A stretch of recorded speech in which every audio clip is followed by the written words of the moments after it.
अपने ज्ञान और अपनी समझ का अहम और वहम दोनों ही हमें नहीं होना चाहिए। अहम का मतलब कि आपको ही पता है, आप लोगों से ज़्यादा जानते हैं, आप जानने लग गए हैं, समझने लग गए हैं, आपको बहुत ज्ञान है।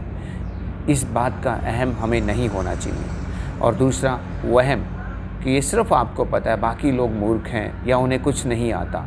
इन दोनों ही स्थितियों से हमें बचना है, क्योंकि अगर हम इन दोनों स्थितियों में आ जाते हैं तो हम उस इंसान से भी ज़्यादा खतरनाक है जिसको कुछ भी नहीं पता। इससे तो अच्छा वो इंसान है जिसे कुछ नहीं पता, नहीं जानता।